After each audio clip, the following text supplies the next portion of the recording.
Amrish Mishra speaks में आप सबका बहुत स्वागत है। हम 3 आंकड़े आपके बीच लाए हैं जो आपको ये एक आइडिया देगी कि 8 तारीख से 8 फरवरी से और आज तक 11 फरवरी तक क्या क्या स्थितियां, किस तरह से ग्राउंड में सिचुएशन इवॉल्व हो रही है। उसके बाद 2 बड़ी खबरें हैं जो आपको अपडेट करेंगी और फिर वो बड़ा सवाल हम एड्रेस करेंगे जो आपने पूछा था कि अरब मुस्लिम मुल्क क्यों इजराइल और अमेरिका का साथ देते हैं और फिलिस्तीन का नहीं। सबसे पहले हम आंकड़ों पे आते हैं। आंकड़ों में देखिए, हमारे पास जो आंकड़े हैं 8 फरवरी के हैं ये, और 8 फरवरी में ये वो हैं कि जब जो लड़ाई चल रही गाजा के अंदर, हमास, फिलिस्तीन रेजिस्टेंस और आईडीएफ में, वो तो है ही। नॉर्थ गाजा में हमास वापस आ गया है, साउथ गाजा में खान यूनिस में भयंकर लड़ाई चल रही है, इजराइल उधर राफा की तरफ बढ़ने की कोशिश कर रहा है। लेकिन जो अभी भी जो स्ट्राइक कैपेबिलिटीज हैं हमास की, फिलिस्तीन रेजिस्टेंस की, इजराइल के अंदर फायर करने की, उसकी बात यहां हो रही। और 7 अक्टूबर को इन्हीं स्ट्राइक कैपेबिलिटीज की वजह से इजराइल को इतना बड़ा धक्का लगा कि आज तक उससे उबर नहीं पाया और इजराइल एक तरह से हमेशा के लिए, मतलब उसके डिक्लाइन की शुरुआत हो गई। तो वो चीज अभी बदस्तूर जारी है। और 8 तारीख को सबसे जो बात हुई कि 8 फरवरी को 20 इस तरह के हमले फिलिस्तीनी रेजिस्टेंस ने गाजा के अंदर से इजरायली सेटलमेंट्स और आईडीएफ पोजीशंस जो इजराइल के अंदर हैं और गाजा इजराइल बॉर्डर के पास हैं, उन पे स्ट्राइक किया। 20 हमले ऐसे किए। उसके बारे में हम आपको डिटेल बताते हैं। तो 12:08 सुबह 8 तारीख 8 फरवरी, Mujahideen brigade bombard the sites and headquarters of the Gaza division Israeli and settlements and cities around Gaza. पहला हमला इतने बजे। फिर 12:15 the sites of the Gaza division and headquarters of the IDF. फिर 12:19 the Reim site, the headquarters of the Gaza division located east of the central area. फिर 12:23 the Yiftah site, the site of the 1st battalion in the northern brigade in the Gaza division. फिर 12:30 the नहाल Oz site, the site of the 2nd Battalion, Northern Brigade of the Gaza Division. फिर 12:34 the Kisifum site, the site of the 1st Battalion in the Southern Brigade in the Gaza Division. फिर 12:40 the Amitai site, the site of the 2nd Battalion in the Southern Brigade in the Gaza Division. फिर 12:44 the Sofa site, the site of the 2nd Company in the 1st Battalion in the Southern Brigade. फिर 12:50 the Zeelim site, a central training base located in the east of the Rafah city. Rafah city के पास, आप सोचिए कितने extreme south में है ये। फिर 12:54 IDF command headquarters located south west of Gaza city. फिर 12:59 IDF command headquarters located east of the Gaza city. कहां राफा, कहां east of the Gaza city. फिर 1:02 सुबह the settlements and cities of the Gaza envelope. फिर 1:07 the Karmia settlement located in the north of the Gaza strip. फिर 1:13 the Yad Mordechai settlement located in the north of the Gaza strip. फिर 1:18 the Or Haner settlement located in the north east of the Gaza strip. फिर 1:23 the city of Sderot, the biggest city in the Gaza envelope located north east of the Gaza city. फिर 1:27 the Kfar Saad settlement located east of the Gaza city. फिर 1:34 the फिर से Nahal Oz site located east of the Gaza city. फिर 1:38 the Alumim settlement located east of the Gaza city. उसके बाद 1:43 the Beeri settlement located east of Gaza. तो देखिए, ये आपके 20 साइट्स को हमने आपके बीच रखा।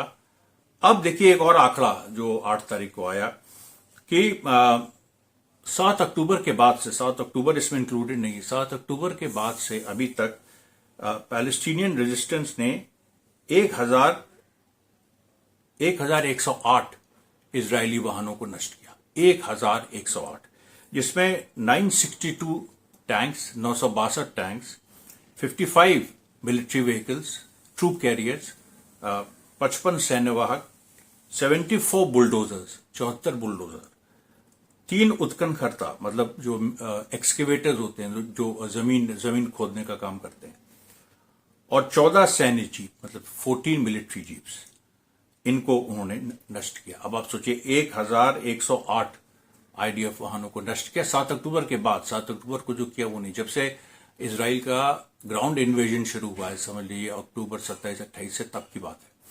तो अभी अगर हर एक वाहन में हम 2 या 3 इजरायली भी लगा लें तो 3000 से ऊपर इजरायली मारे गए हैं। हालांकि ऑफिशियली जो फिगर है वो अभी 600 भी नहीं टच की है, जो ऑफिशियल इजराइल कह रहा है। लेकिन आप बताइए इन आंकड़ों से क्या निकल रहा है, और उसमें भी इतने सारे विरोधाभास इजरायली वर्जन में आ रहे हैं कि उसको कोई भी सच नहीं मान रहा है। उनके अस्पताल कह रहे हैं कि 6000 से ऊपर लोग घायल हैं, और ऑफिशियल जो स्टेटिस्टिक्स है वो 3000 बताती है। तो ये देखिए जो 2 आंकड़े। तीसरी जो बात है, देखिए जो हमारे ख्याल से आप सब लोगों को उसमें इंटरेस्ट होगा कि जो इंटरनेशनल कोर्ट ऑफ जस्टिस है 26 जनवरी को उसने ये ऑर्डर पास किया था कि इजराइल गाजा में फिलिस्तीनियों को मारना बंद करे, फिजिकल इंफ्रास्ट्रक्चर डिस्ट्रॉय ना करे, और ये भी कहा था कि एड फैसिलिटेट करे। तीन प्रमुख बातें, और 1 महीने का टाइम दिया था कि 26 फरवरी को हम फिर नोट लेंगे या इसको हम इस पर चर्चा करेंगे कि इजराइल ने किस हद तक आदेश माना। अब एक Euro Mediterranean human rights monitor है, Euro Mediterranean human rights monitor. अच्छा, यहां आप जान ही चुके हैं रजब हिंद का सवाल मैंने आपको पहले बताया था।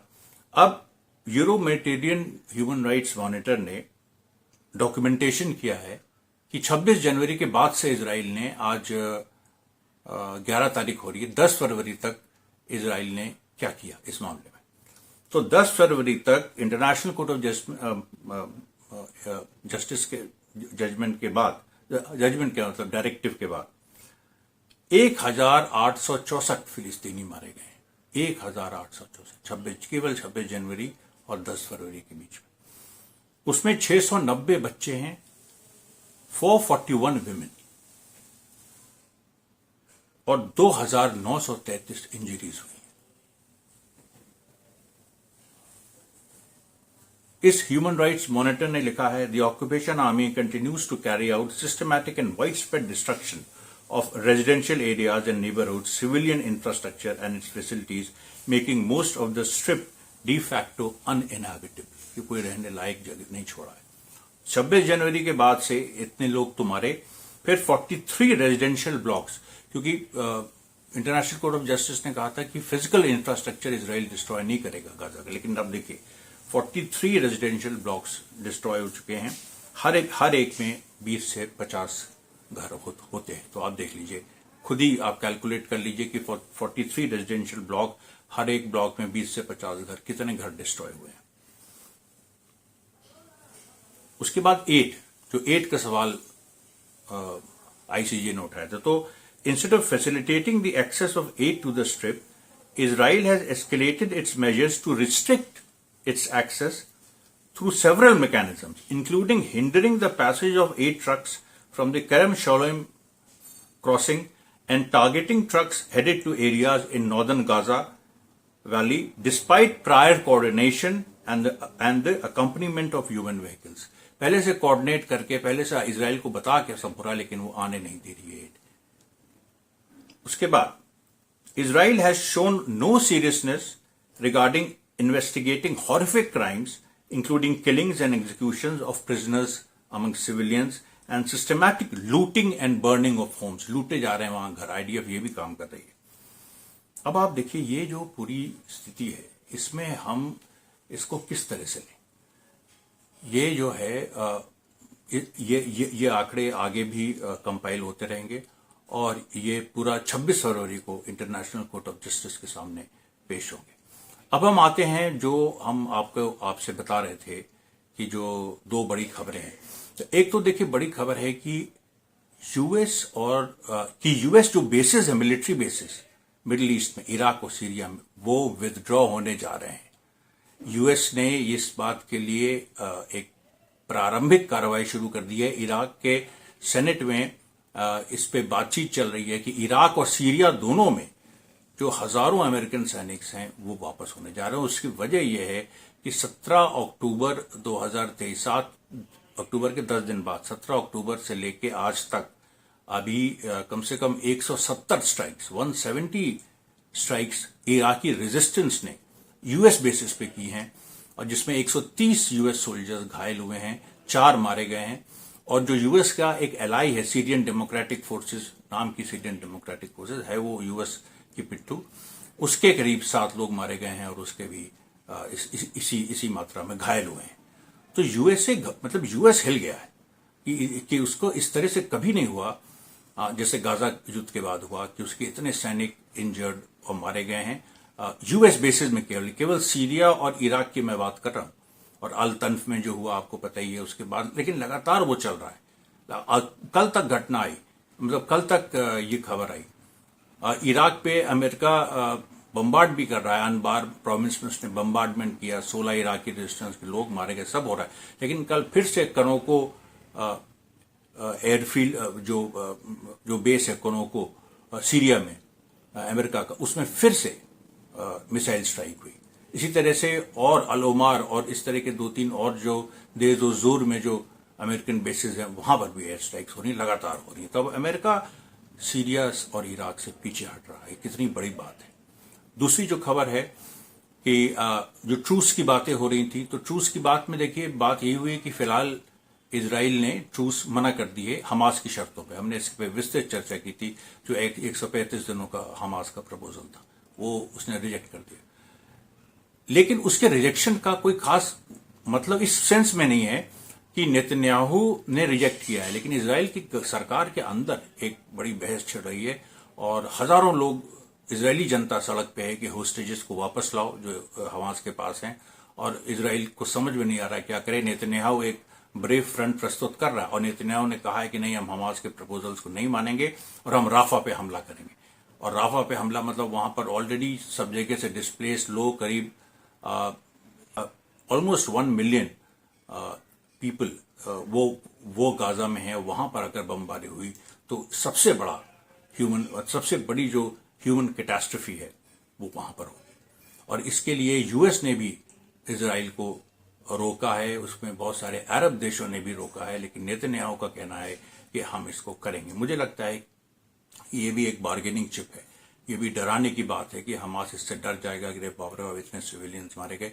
लेकिन हमास एक पॉलिटिकल फोर्स है, वो हर चीज को राजनीतिक रूप से देखता है। वो इस तरह से डरता या उत्साह एकदम हो जाए कुछ सक्सेस के बाद या एकदम से डर जाए सेटबैक के बाद, नहीं, वो एक राजनीतिक फोर्स है। वो अपने कंसिस्टेंट रास्ते पे चल रहा है, वो अपने ऑब्जेक्टिव्स अचीव कर रहा है, और वहीं यहां इजराइल अपने ऑब्जेक्टिव्स अचीव नहीं कर पा रहा है। और अब हम आते हैं इस बात पे कि अरब देश क्यों इजराइल और अमेरिका का समर्थन करते हैं। देखिए ये अभी एक खबर आई है जिसमें जो यमन ने लाल सागर को ब्लॉकेड कर दिया, उस ब्लॉकेड से निकलने के लिए इजराइल एक नए लैंड रूट का यूज कर रहा है गुपचुप तरीके से, जो दुबई से शुरू होता है, सऊदी अरेबिया होते हुए जॉर्डन पहुंचता है और इजराइल तक माल पहुंचाता है। अब बताइए, जॉर्डन, सऊदी अरेबिया और यूएई अगर इसमें नहीं मिले हों तो कैसे ये संभव हो सकता है? क्योंकि अफ्रीका और सऊदी अरेबिया के बीच में रेड सी है, उसके ऊपर मेडिटेरियन सी है, बीच में स्विस कैनाल है, और रेड सी के नीचे गल्फ ऑफ एडन है जहां तक यमन का कंट्रोल है। उसके बाद गल्फ ऑफ ओमान आ जाता है, पर्शियन गल्फ आ जाता है, फिर अरेबियन सी शुरू हो जाती है। तो जो इजराइल की जरूरतें हैं वो क्या हो रहा है कि दुबई तक पहुंच रही हैं, जो पर्शियन गल्फ में है। दुबई से वो हाईवे 65 या 62 है शायद, वहां से वो अबू धाबी पहुंचती हैं, फिर हाईवे 65 या 62 ये आप चेक कर लीजिएगा, वहां पर अबू धाबी से ये सऊदी अरेबिया पहुंचते हैं, और फिर उसके बाद ट्रक्स, ये सब ट्रक्स हैं, और फिर सऊदी अरेबिया से ये जॉर्डन पहुंचते हैं और जॉर्डन से इजराइल पहुंचते हैं। ये रूट एक बना हुआ है, और इस रूट में जो सबसे खास बात है कि इसमें बहुत सारे ड्राइवर्स हैं, सब वहीं के लोग हैं, लेकिन उनसे कहा गया है कि वॉर के बारे में कोई बात ना करो। और ये रहस्य उद्घाटन इजराइल के चैनल 12 ने किया। चैनल 12 ने इजराइल के ये रहस्य उद्घाटन किया, पूरी पिक्चर्स दिखाई हैं, पूरे रूट की पिक्चर्स दिखाई हैं कि किस तरह से माल एक जगह से दूसरी जगह लैंड रूट के माध्यम से पहुंच रहा है, जिसमें date honey, metal appliances, metal cutter, जो ये मशीनों की पुर्जे जो इजराइल के रोजमर्रा की जरूरतें हैं वो इस तरह से पूरी हो रही हैं और यमन के ब्लॉकेड को बाईपास कर रही हैं और उसमें उनकी ये अरब मुल्क मदद कर रहे हैं। अब सवाल ये होता है अरब मुल्क, जो आपने पूछा कि अरब मुल्क ये क्यों मदद कर रहे हैं। अब देखिए इसके पीछे हिस्ट्री है, इसके पीछे एक लंबी हिस्ट्री, और ये अभी से नहीं मदद कर रहे हैं, ये क्रिएशंस ही ब्रिटेन अमेरिका के हैं, ये अरब स्टेट्स।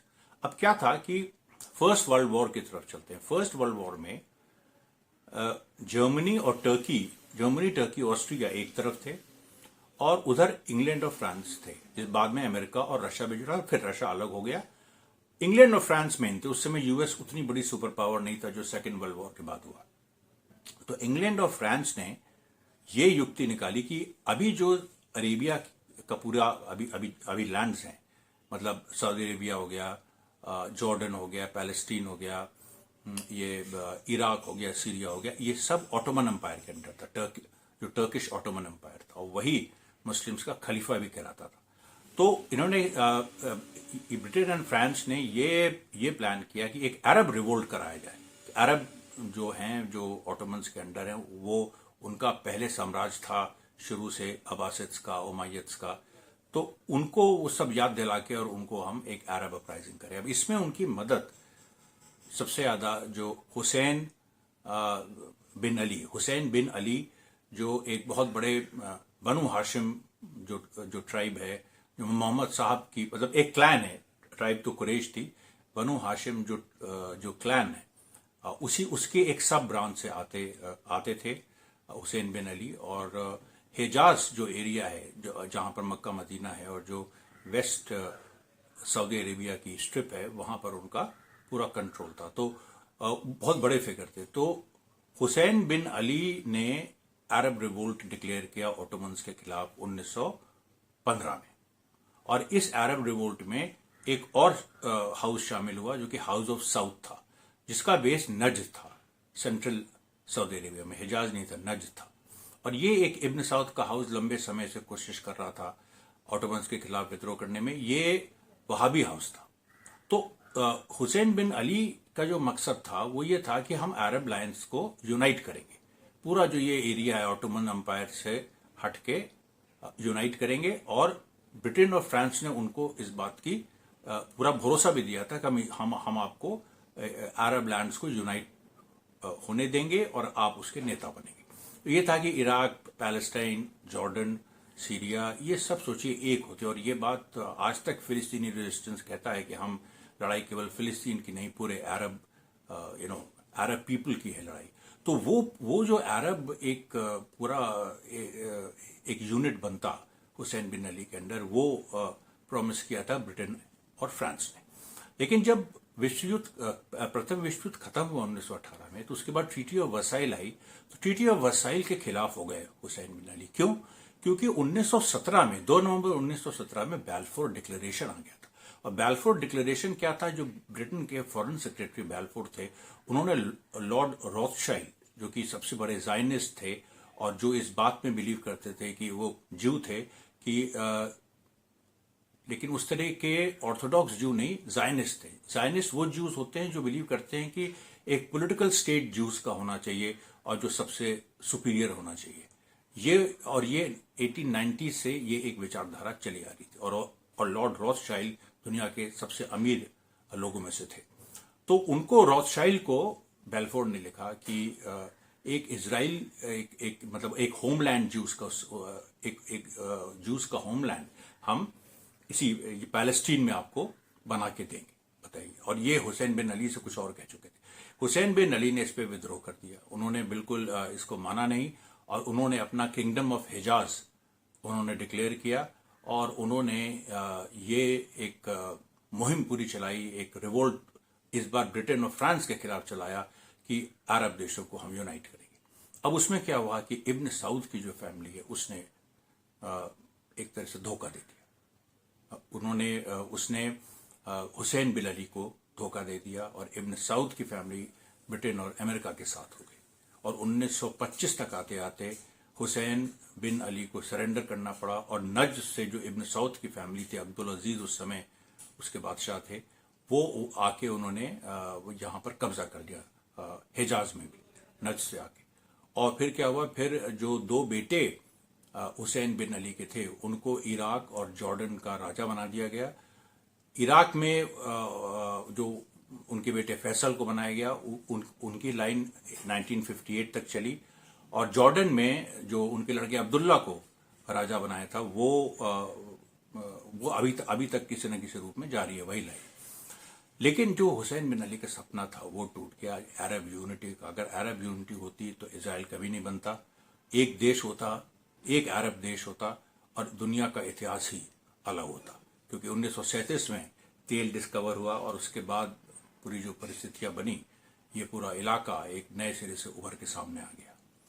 अब इसमें देखिए क्या है कि उसके बाद क्या हुआ, उसके बाद इंग्लैंड ने और फ्रांस ने इराक, पैलेस्टाइन और जॉर्डन ये ब्रिटिश मैंडेट बन गया और लेबनान और सीरिया ये फ्रेंच मैंडेट बन गए और इन्होंने अपने हिसाब से इस पूरे रीजन को चलाया, अलग अलग देश बना दिए। इजिप्ट जो था 1882 से वो ब्रिटिश प्रोटेक्टोरेट था, तो इसलिए वो भी एक तरह से इनके ही इन्फ्लुएंस में था। तो जब ये देखिए पूरा इतिहास है। अब जब द्वितीय विश्व युद्ध हुआ उसमें पूरे एक तरह से विश्व की जो सुपर पावर है, वो मतलब जो सुपर पावर एक्सेस है वो इंग्लैंड से शिफ्ट होकर यूएस में चली गई। लेकिन रही वही इंटरेस्ट सब, रॉथशाइल्ड और तमाम इस तरह के जो बड़े जो जुवेश पूंजीपति थे वो वहां से इंग्लैंड से हटके अमेरिका की तरफ उनका रुख हो गया। और फिर अमेरिका ने वही गेम जो अंग्रेजों ने किया, जो नेशनल बाउंड्रीज अंग्रेजों ने खींची, उसी के आधार पे अमेरिका ने भी राजनीति की। तो सवाल यह है कि ये जो सारे अरब मुल्क हैं ये अमेरिका का साथ इसलिए दे रहे हैं क्योंकि उसके पपेट्स हैं। ये अमेरिका से पहले ब्रिटेन ने इनको क्रिएट किया। जॉर्डन, इराक, सीरिया, ये सब देखिए, या ये मतलब आपका ये सऊदी अरेबिया, सबसे बड़ा सऊदी अरेबिया, ये अलग देश होते ही नहीं, ये सब एक होते। और अभी भी आप देख लीजिए जहां पर हुसैन बिन अली की विरासत गई, इराक जैसे, वो अभी भी देखिए अमेरिका का विरोध कर रहा है। सीरिया में भी सीरिया में भी एक बड़ा रिवोल्ट हुआ, उसका एक अलग रिपब्लिकन ट्रेडिशन रहा है और उसको उस तरह से अमेरिका सबड्यू नहीं कर पा रहा है।